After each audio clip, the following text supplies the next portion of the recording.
Imagine a person who has always been kind, compassionate, and morally upright. Someone who would never harm another soul.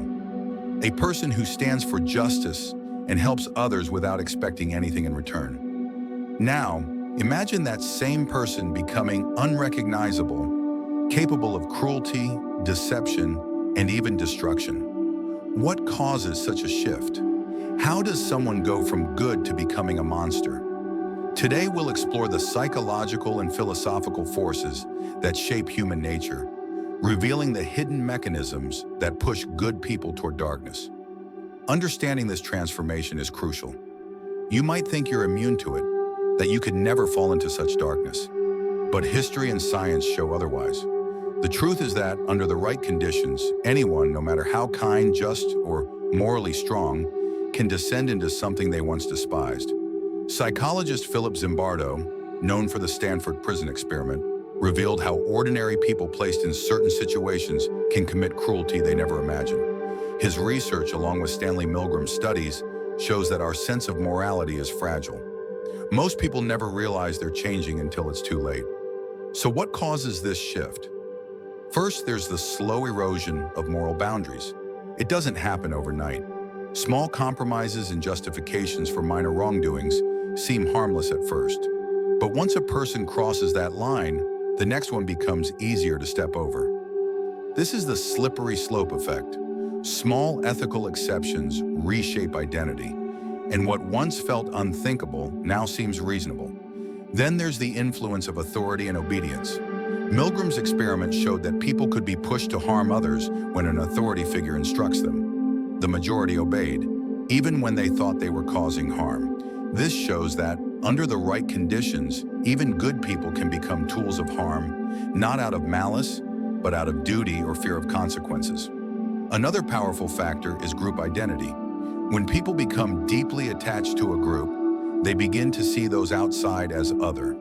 This shift leads to dehumanization, one of the most powerful tools in turning good people into monsters.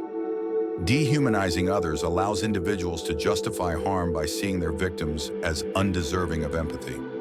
History is full of examples where good people, once moral, committed atrocities because they saw their victims as less than human. The most unsettling question is, could this happen to you? The answer is more complicated than you might think. The process is gradual.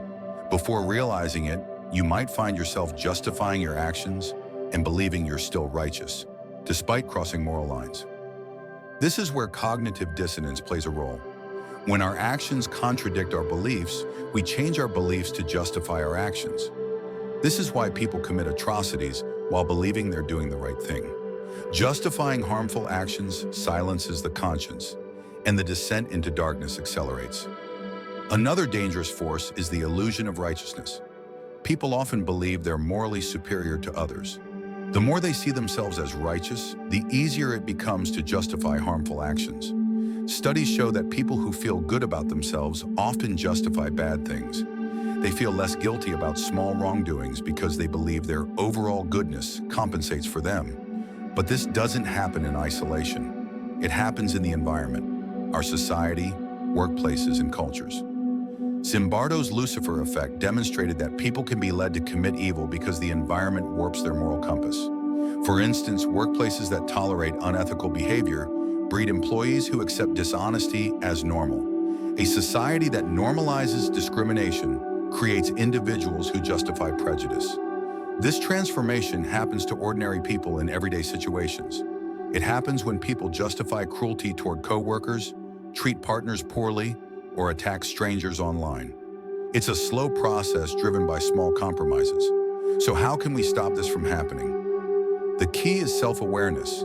We must recognize our vulnerability to corruption.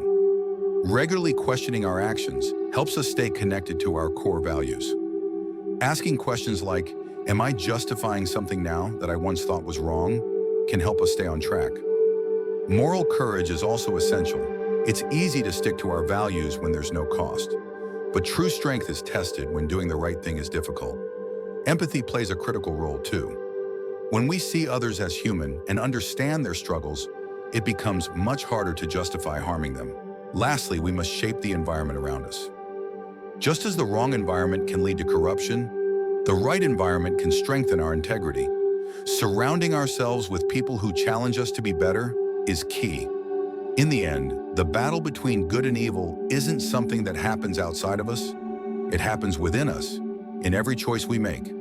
The difference between a good person and a monster isn't fate, it's choice.